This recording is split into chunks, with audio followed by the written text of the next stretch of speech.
I'm always been a big advocate of, like you might not have the technical skills, but you have the people skills. And I think at the end of any profession, if you don't have that team player aspect or that like collaborator spirit, or that even just to know how to speak to people or present yourself to people, you can only go so far. Welcome to the Architect My Life podcast. I'm Shlachter, your host, CEO of MGS Global Group, supporting architecture and design firms. We provide BIM modeling and drafting services to overwhelmed architects and design firm owners.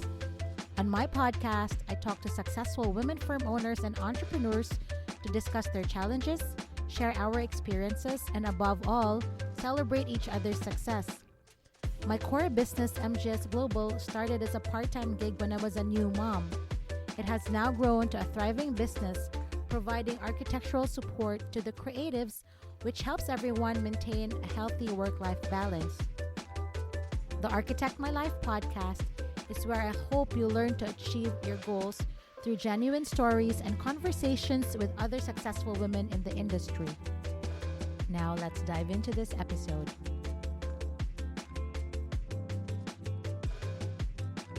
Hi everyone, our guest today is Jenika Gonzales. Jenika is a visual and graphic designer at Mitchell's Ice Cream and freelance designer at Jenika May LLC.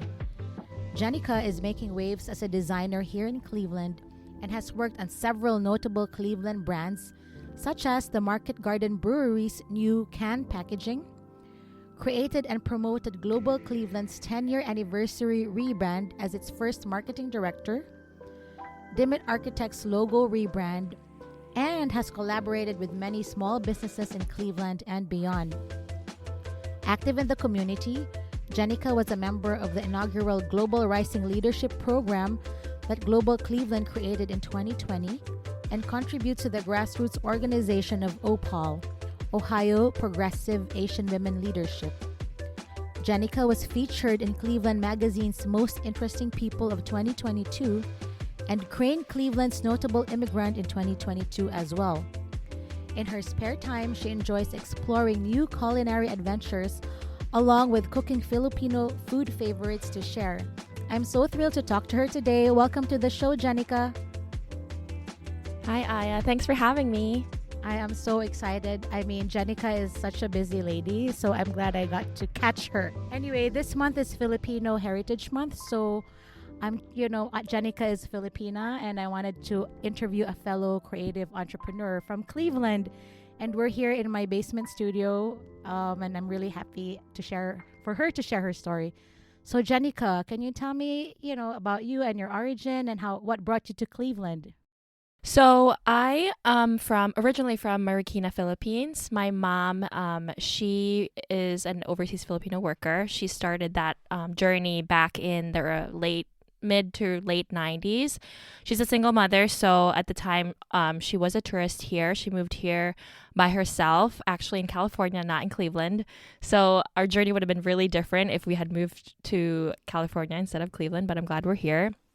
She did everything, she had 3 to 4 jobs at the time, trying to provide for, I have 2 brothers and a sister, and I'm the youngest of 4. So at the time when she left, I was only 8 years old, and my grandparents were the one who took care of us while she was here in the States. And it took about 8 years for me to reunite with my mom.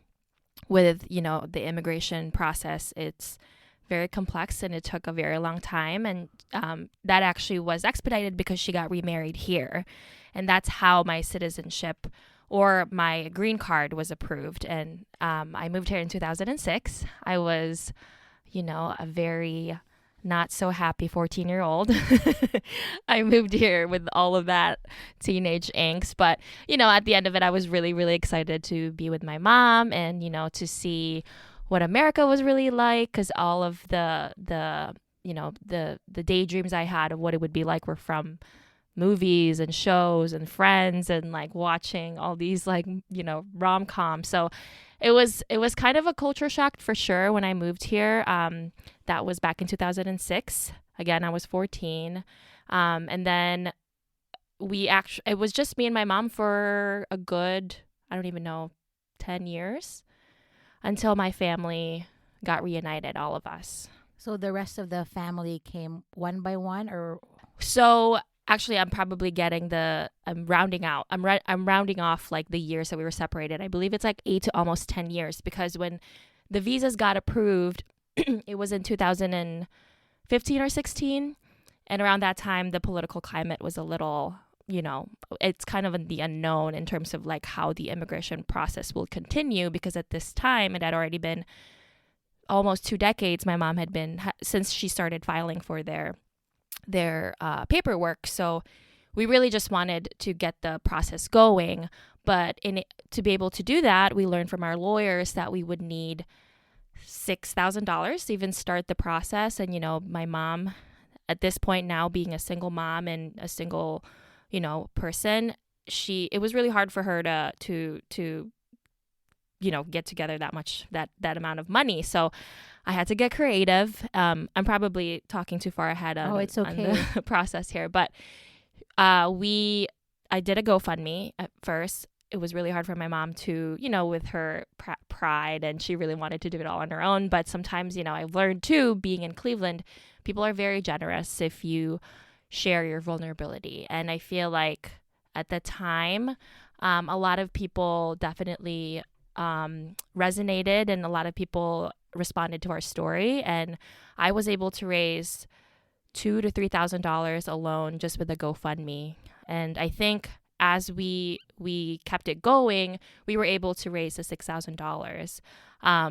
But I also did a bunch of food pop-ups. Like in the beginning, it was a way to thank the people who have donated on the GoFundMe, and then people started craving for Filipino food at the time, because it wasn't really common to have a Filipino restaurant, let alone, now it's all over, it's all over in a lot of bigger cities, but in Cleveland specifically, there wasn't a lot of places, so people paid to eat, and that money we used to pay for the green cards. So for all three, or just for my siblings, their children? Oh wow! Because at this time, you gotta think about it. It's already been 10 years, so they've already established their lives in the Philippines. I'm the youngest of 4, so my oldest brother at the time, I think he was already 37 or 38. My sister was around 35 or 36, and they all have kids. My oldest brother at the time has 3 girls. My second brother has 2 boys and a baby girl, and then my sister has a girl too. So they all have children at the time. And so with how the process works, it's only the kids who are automatically part of the visa process. And then, once they get here, their partners would have to be a separate process. I just wanted to give our audience a little bit of feedback about the Filipino culture and, what it's like in the Philippines. It's really hard to make a living in the Philippines, and it's not uncommon for families to get separated because there's better pay in Dubai, Singapore, US. So there are a lot of families that get separated because, parents have to, or the mom has to make a living and provide for their families. So it's not uncommon. And, Jenika is the first person that I know that has encountered this. And I really, admire her for, being super successful and really paving her path. I have a 14-year-old daughter, and I can't imagine being separated from my daughter at age 8. So, I'm sure we'll talk about this more later on in the podcast. But, Jenika, how do you, I just want to ask you, how did you do it for when you were young? Did you not, how was it growing up at 8 when you were without your mom for 8 years? It was definitely a hard thing to grow up without your parents, because my parents were separated before I was born, so I didn't really have a relationship with my dad at the time. So growing up with all those questions without your mom, it was really hard. But thankfully I had really great grandparents and uncles and aunts. They, in the Philippines, not just in the Philippines, but generally it takes a village to raise a kid or a family, right? I feel like we were lucky enough that my mom's family were tighter knit, and my my grandparents were my parents, essentially. I'm a Lola's girl, Lola's girl too. So that's also how I learned how to cook, is like being around them so much. And I didn't grow up with a nanny. And I mean, in the Philippines, it is common to have help. We had help growing up, thankfully. It's because of my mom, and she was here and she was providing that money to pay for help for other people to take care of me so she can take care of other people here. And isn't that kind of like a funny, but I totally get it, because I'm Filipino. yeah.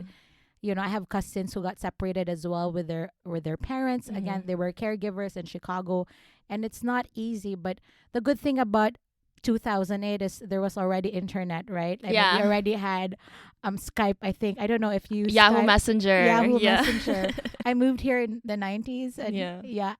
we didn't have any of that. Yeah. Long distance was like $1 a minute.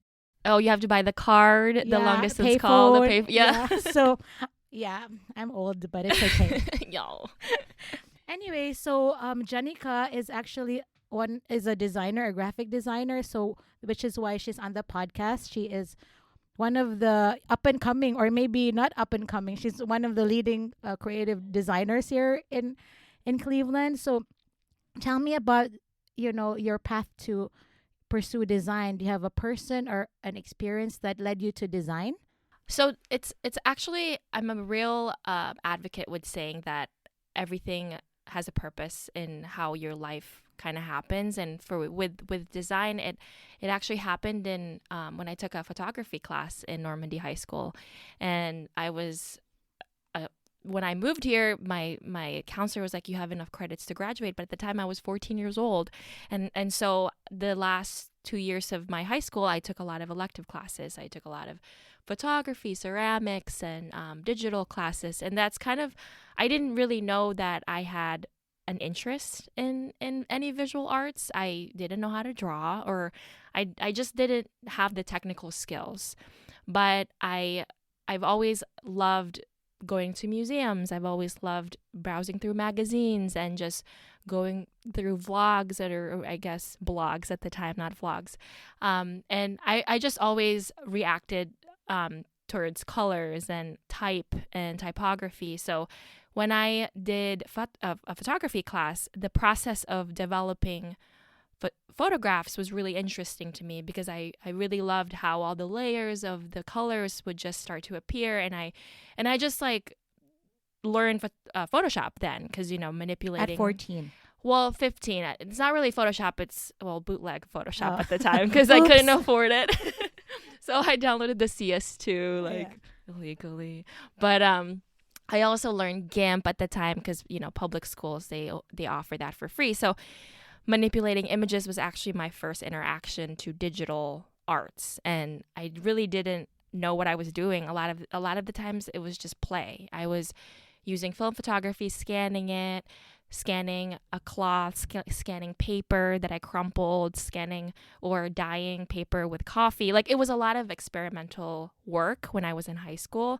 And also I didn't have a lot of friends. So my weekends were just like going around our little like condo where we lived at the time and just taking pictures of the trees, and then getting a piece of the leaf, and then like scanning that and then seeing what it looks like. I didn't really have a plan.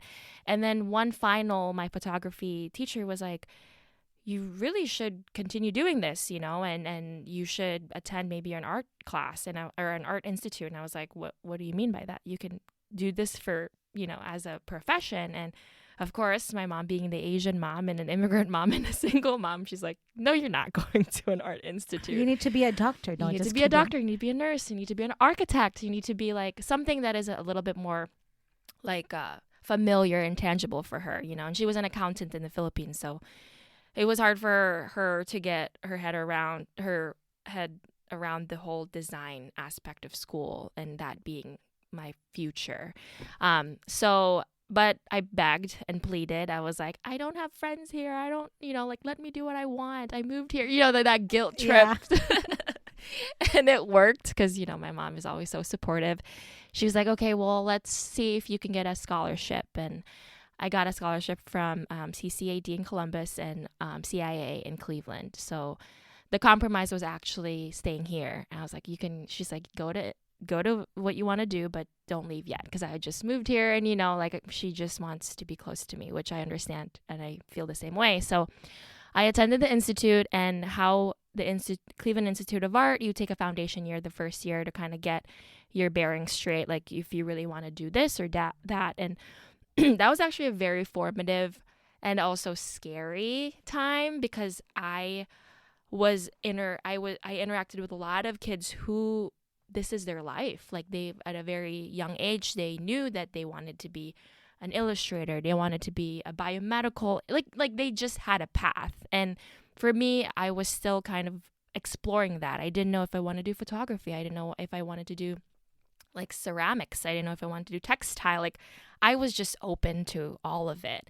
And foundation year was really fun and formative for me, because it was just, I was able to play, and my mom let me play for that full year until the end of the semester, where she was like, hey, look, like being the mom that she is, she was very apologetic at first, but she's like honest. She was like, if we continue to stay in the Institute, this is how your student loans were going to look like. And this is how this is the total amount that you have to pay.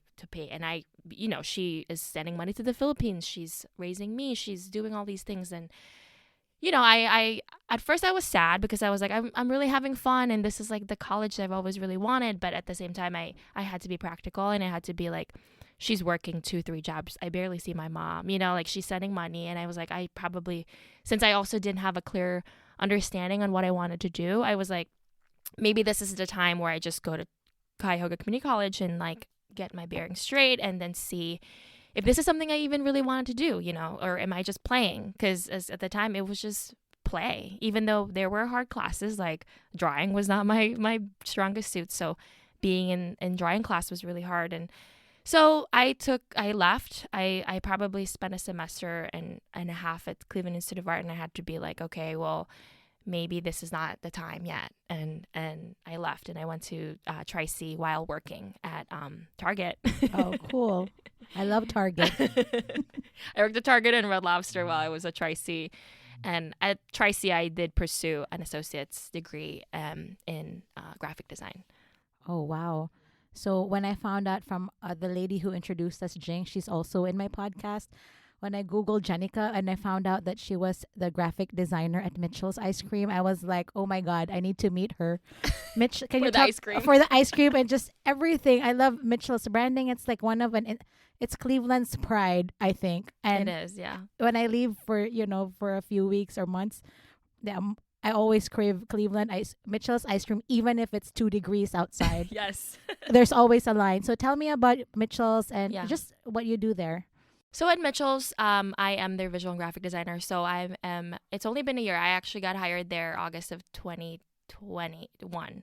And it kind of happened, I guess we can talk about it later, but a lot of the jobs that I've gotten throughout the years are really because I've built those relationships. It stemmed from that insecurity of not having the bachelor's degree early on, and feeling really inadequate in the field just because you don't have that piece of paper, right? And I feel like I'm still, I'm in my 30s and I'm still exploring that, and I still have that like imposter syndrome. I've struggled with that throughout my career, and I think the way that I've really combated it was just building the relationships, because when I moved here, it was that one thing I learned that I have to get good at, is to talk to people and like build the character that I want people to perceive me. And I think that was a great groundwork for me to then land all the jobs that I was able to get in contact with, because from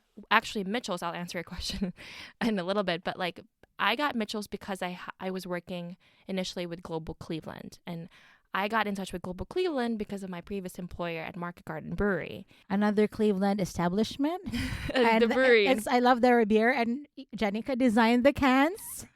And then from Market Garden, I actually got introduced to one of the owners of Market Gardens because of Dimit Architects. And so there's just that like common thread that I believe that if you work in a certain city, and especially in a certain field, you really have to be mindful of the relationships you're building, because a lot of them are all interconnected and a lot of them are bridges to your next opportunity. So I'm always been a big advocate of, like, you might not have the technical skills, but you have the people skills. And I think at the end of any profession, if you don't have that team player aspect or that like collaborator spirit, or that even just to know how to speak to people or present yourself to people, you can only go so far.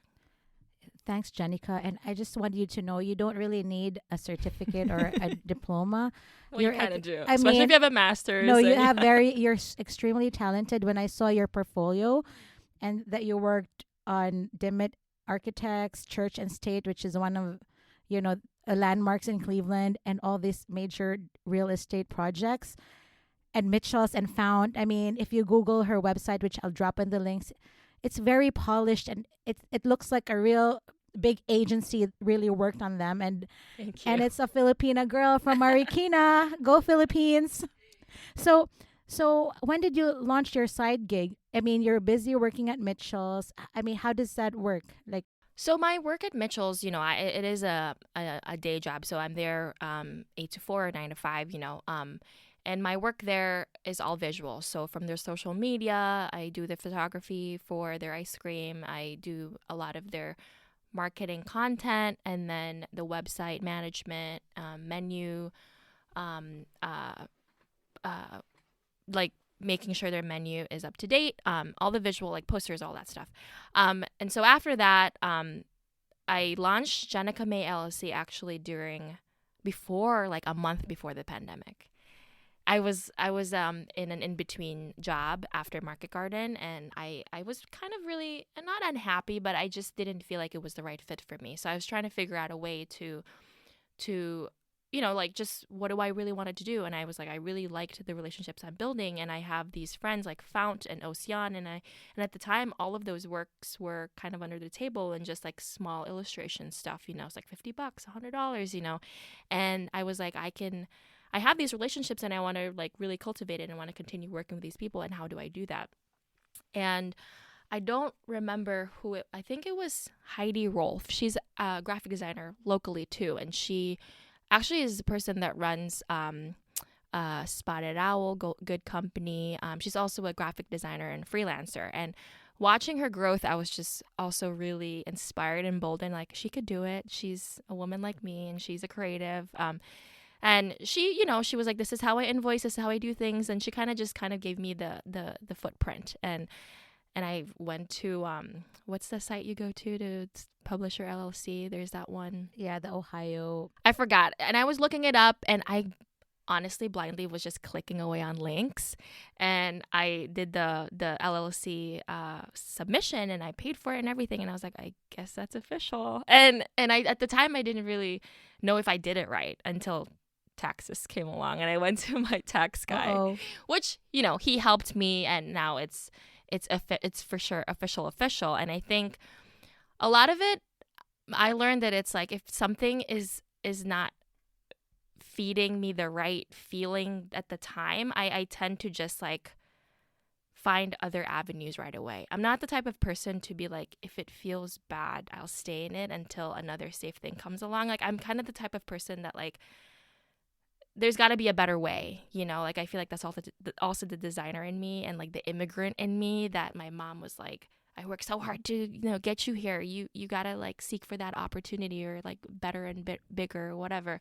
So I think having that mindset, and, seeing my mom struggled for so long, I've always wanted to make it all worth it for her. So every time I'm in a place where I'm like, there's got to be a better way, there's always a better way. And I think that's every time that I am met with that difficult decision, I just try to find an alternative, I guess. Wow, that's so inspiring, Jenika. I was going to ask you, what is your secret sauce in landing your amazing clients? But relationship building, yeah, it is. And Cleveland is so small. I feel like there's so many creatives and talent and good people out there. Like, I really believe that when they helped my family. And I think that was also the foundation and why I like helping small businesses, is because they helped us. and Yeah. in a more personal note. You know, I think that's why I told you, like, a lot of my design is also part of my heritage, myself, and my family, because it is like I a lot of the work that I do is I do it. Even, sometimes I would hit a creative wall and I'm like, there's no way I can't do this. You know, this is 5 revisions and I don't think I can satisfy this person. But I'm also like, well, they came to me and they trusted me. And I feel like that is such um, um, a specific kind of trust, because it's not only their trust in you, but it's also their money. And I don't take that for granted, because a lot of people place their bets on us and, you know, gave us their money to help my family have an opportunity here. So I feel like it always is personal to me. I feel like every client that I get, it stems from that relationship I built initially, and then from there, I think that's kind of how my design process works. So interesting. Let's move on to design. I'm So- all over the place. Oh, this is great. No, I love it. So you mentioned that design is storytelling, and it is an extension of yourself, your identity, and your heritage and experiences. So how does this translate to client collaboration? Like if you have a client who wants what, like, your design process and storytelling and client collaboration, how does that work?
In your design process, like, I guess my other question, which we can tell, my other question is, what comes first? Like, was the building already there, or at what point do they bring you in as Yeah. the visual, and graphic So designer? the building is already there. It's actually a historic building. It used to be a bank. It's next to Marble Room. Oh, So yes. it's been through so many changes.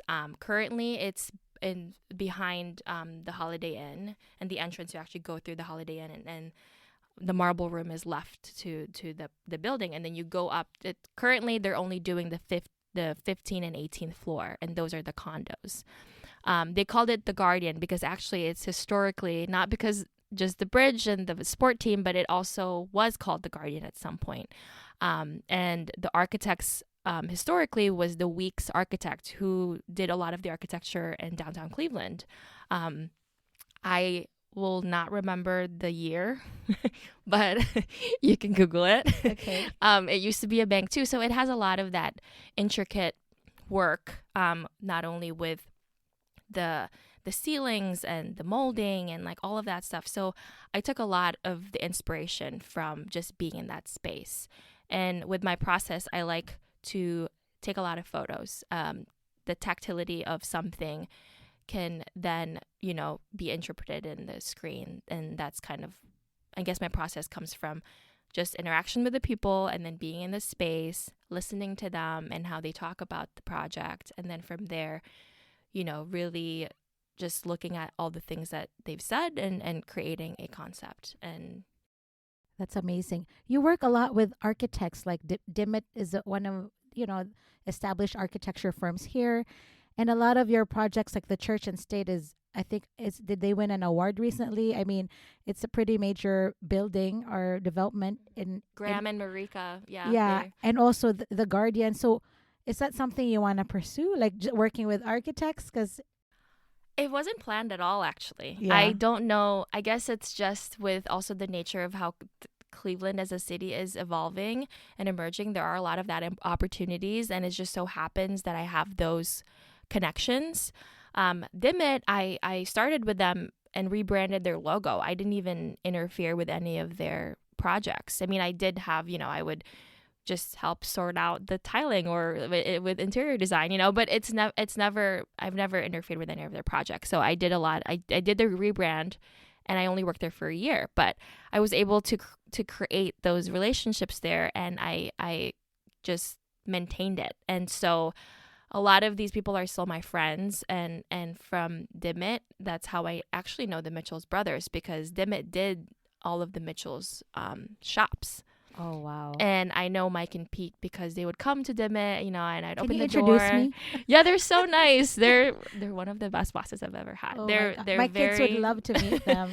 They're good people. And so, I mean, in terms of being involved with the architecture scene, I guess it's not planned, but again, I'm very tactile, and I like seeing structures, and I think from away from the screen, sometimes being in front of the screen too much, I do get stuck. And what I've learned to get unstuck is taking a walk and like really just being immersed in natural things, like going on a hike or even like going to a coffee shop and people watching. Like, I'm very extroverted. Oh, I love the coffee shop and people watching.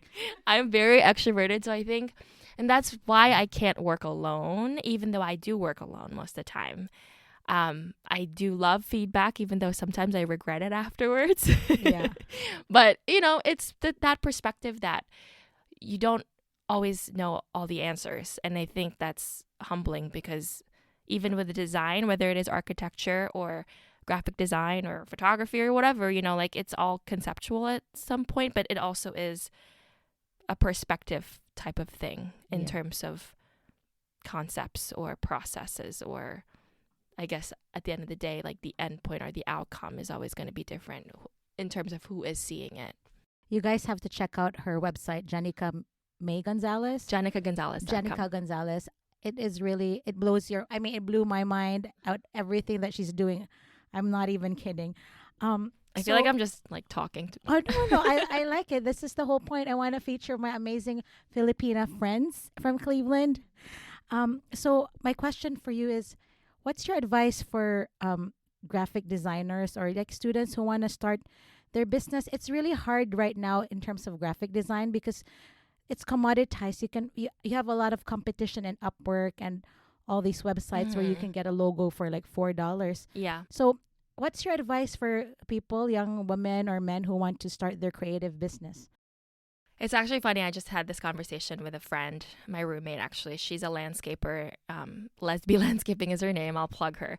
But she's always, she's a photographer by trade. She went to school for photography, but she doesn't use that anymore, and she's a landscaper. So she was having some doubts with her business, and I said, she's also one person that is very ingrained in the community and community work and relationship building, and all of her clients are very much Ojai City focused because she has all of those relationships there. And I said, if you're like, I feel like if you're scared of something, I feel like building relationships is always a good foundation because you get to know the person outside of the business. And I feel like every business comes from a person's dream or aspiration or inspiration, or passion. So I think every time like an intern or something would ask me, like, how did you get started, even though you don't have a degree or whatever, and that's sometimes always a dig, and I'm like, but also like you really just have to build those relationships. I think it's hard to talk to people for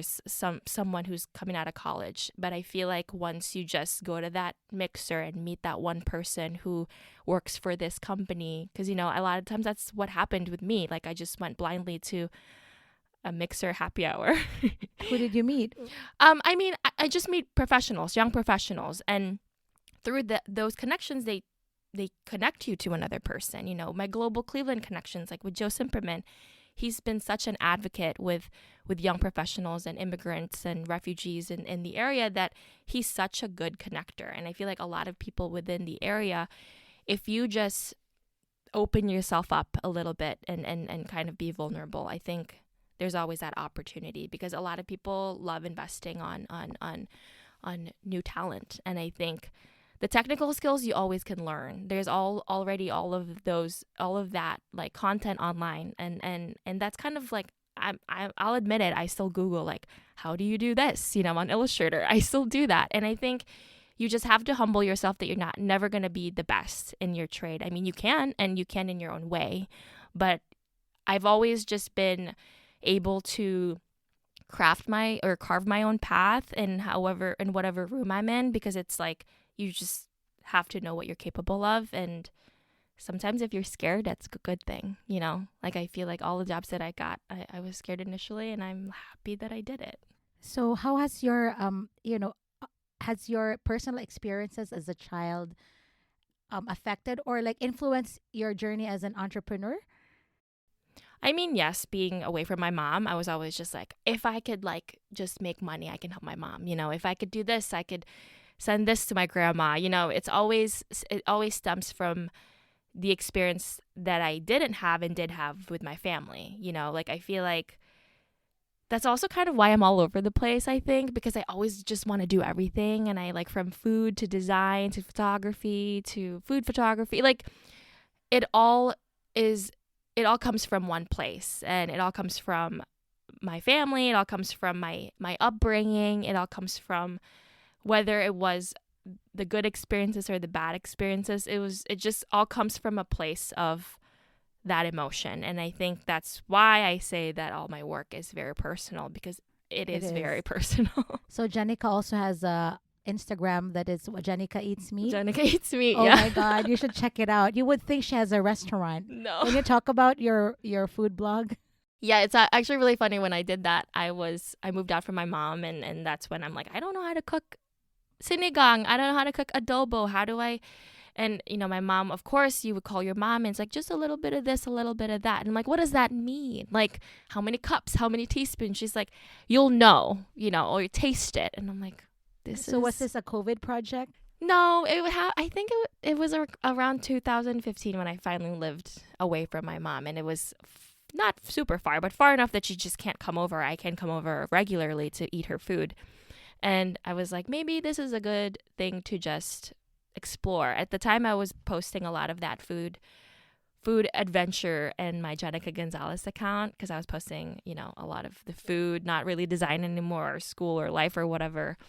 And my friends were like, we get it, you're eating great food, blah, blah, blah, blah. And so I kind of got a little, not embarrassed, but like, I just wanted to just freely explore that outside of my identity as a designer and as their friends. I just kind of want to just freely explore that without like feeling like embarrassed or anything, because at that age I was like 24, 25, and so there was a lot of those emotions of feeling embarrassed. But anyways, I one night my friend and I were just like, what Instagram should I do? I didn't want to like be a foodie with this, because I didn't know anything really. I like to eat, but I didn't know the technical aspects of cooking.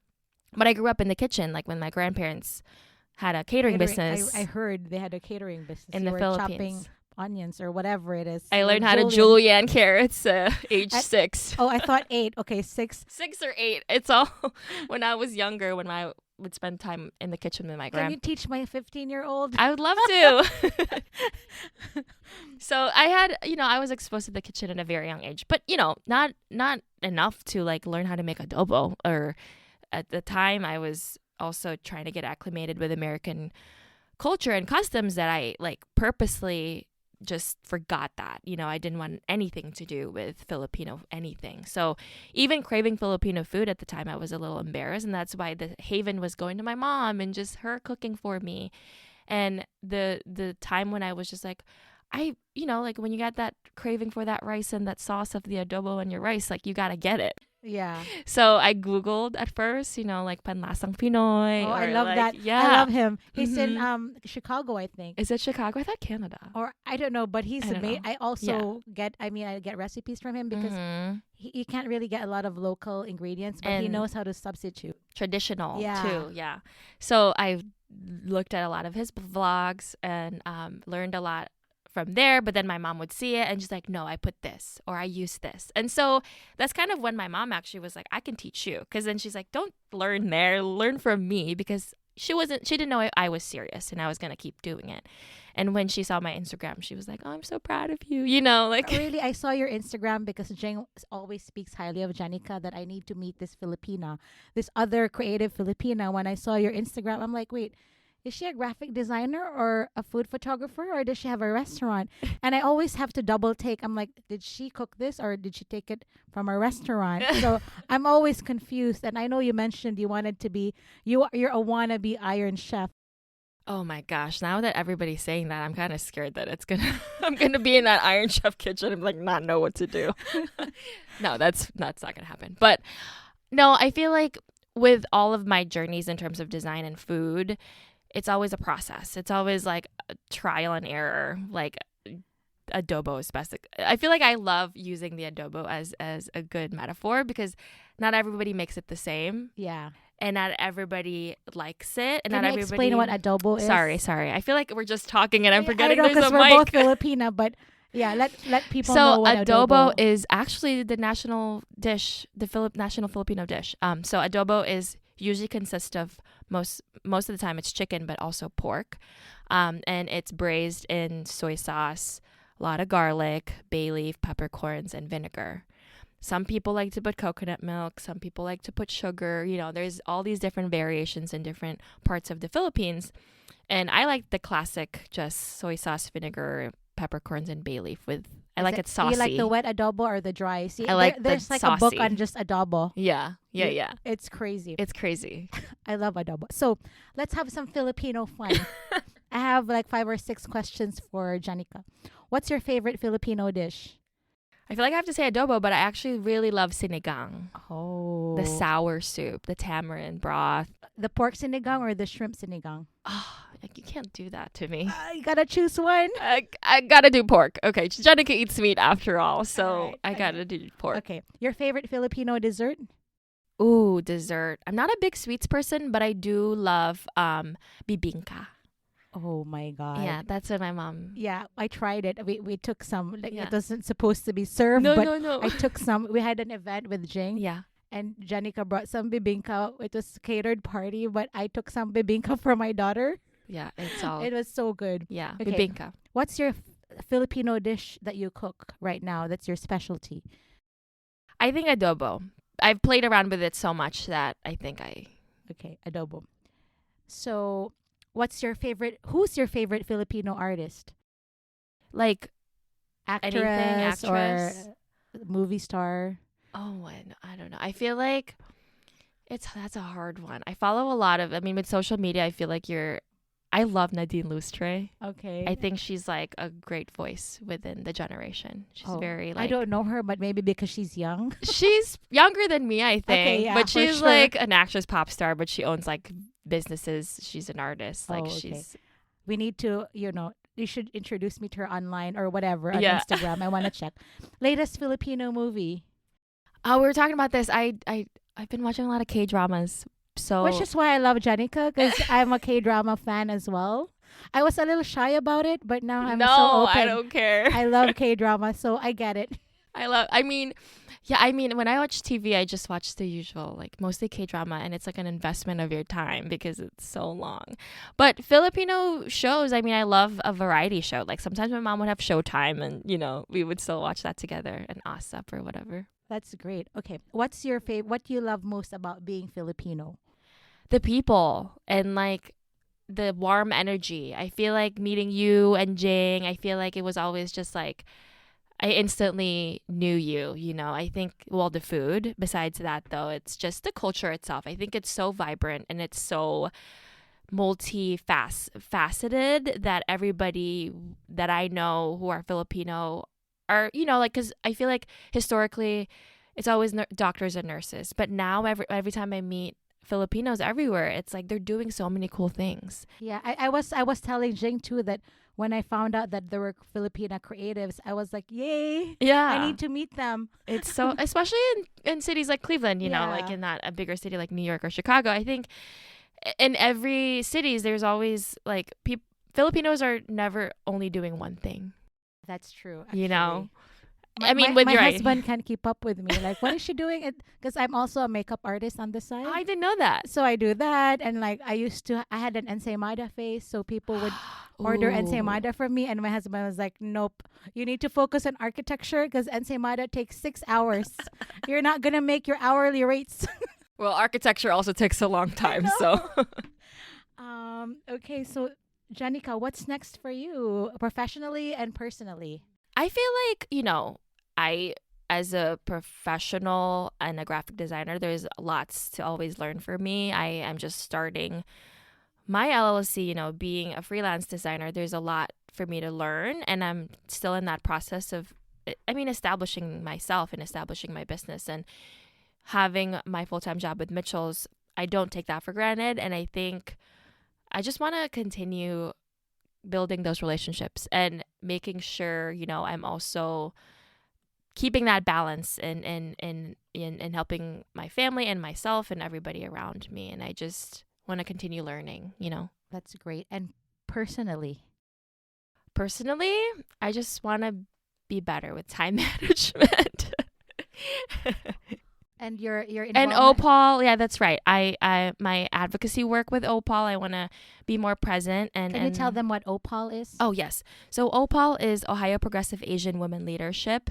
They're a grassroots organization that is that helps refugees, immigrants, people like us who to create or to learn the language and vocabulary and telling their story and building power and helping create powerful change within the community. And so I learned about them early on in 2018, and I've slowly just, you know, continued to contribute with their work, and it's been really empowering to now have the words and the voice to understand my family's immigration culture and how, you know, how difficult it was and how we weren't alone in this narrative. So they're a really great organization. OPAL is just great, and I want more people to know about them, and I want people to donate with their organization and their work. Thank you so much, Jenika, for sharing so much of your time and your stories. I'm really inspired by our conversation, and I look forward to getting to know you and hanging out. I can't wait. That was Jenika Gonzales of Jenika May LLC. Thanks for listening to this episode of Architect My Life, a podcast brought to you by the MGS Global Group. I hope you enjoyed the episode. If you would like to add to the conversation through your own experiences, I encourage you to be a guest on one of our upcoming episodes. Visit architectmylife.com/apply to learn how. I firmly believe that a strong community drives change and fosters success. If you'd like to be part of this community, join the All-Female Architect My Life Facebook group. Please take a moment to review us on Apple Podcasts and Spotify or wherever you listen to your podcasts. We'd love to hear from you. Be sure to follow me on Instagram at aya_architectmylife and Architect My Life Podcast. Thanks again for listening. I'm Aya Shlachter. Until next time.